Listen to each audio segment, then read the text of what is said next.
Vous suivez le numéro 1 de l'actualité ivoirienne. Bonsoir à tous et bienvenue dans PP News. On démarre l'actualité de ce soir dans la commune de Yopougon pour parler d'insalubrité. La période des fêtes rimant avec les excès, les ménages produisent beaucoup de déchets. Les restes d'aliments, les emballages et autres déchets s'accumulent en quantité. C'est le cas au carrefour internat du quartier Nyangon à droite de Yopougon où les bacs de collecte à ordures sont pleins à ras-bord d'ordures ménagères. Les mauvaises odeurs qui s'en dégagent et les risques de maladies qui en découlent mettent en danger la santé des riverains. En attendant que les services compétents se mettent à la tâche, la population tentera de s'accommoder des désagréments subis.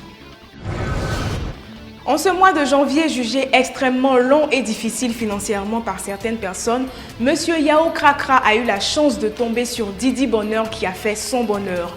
Venu faire quelques courses de bébé au marché de Coco Vico, il a acheté un paquet de couches Softcare, un sac de riz rizière et d'autres articles encore. À propos de Softcare, M. Krakra avoue s'être renseigné auprès de plusieurs personnes qui la lui ont recommandé pour sa grande capacité d'absorption. En bon cuisinier, il choisit toujours le riz rizière pour sa facilité de cuisson et son parfum agréable. Comme la coutume de Pépécos le veut, il s'est vu rembourser ses 44 500 francs CFA d'achat par Didi Bonheur. On peut dire sans se tromper que M. Krakra a de quoi tenir ce rude mois de janvier 2020. Alors, qui d'autre encore pourra sécuriser son mois de janvier? Pour le savoir, ne ratez pas le nouvel épisode de Pépécos, c'est ce soir à partir de 21h30. À la faveur des dernières pluies qu'a connues la commune de Yopougon, l'eau de ruissellement a créé un mini ravin et dénudé l'un des tuyaux de la Sodeci situé au nouveau quartier. Ce raccordement qui semble fournir en eau plusieurs foyers un peu plus loin est laissé à la merci des intempéries et autres surprises. Des enfants qui joueraient à proximité pourraient bien facilement le briser sans forcément en faire exprès. C'est le lieu d'interpeller la Sodeci sur le suivi et l'entretien de ces installations. Rappelons que ce constat a été fait ce 4 janvier 2020.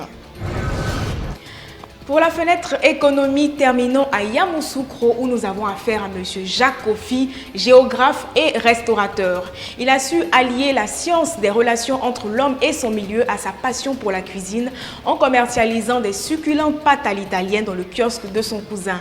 Un autre restaurateur, mais cette fois-ci dans la commune de Boaké. Il se nomme M. Ali Mamadou.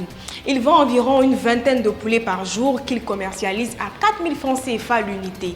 Venu tout droit de son Niger natal, il compte ouvrir encore d'autres commerces de ce type et en confier la gestion à ses frères.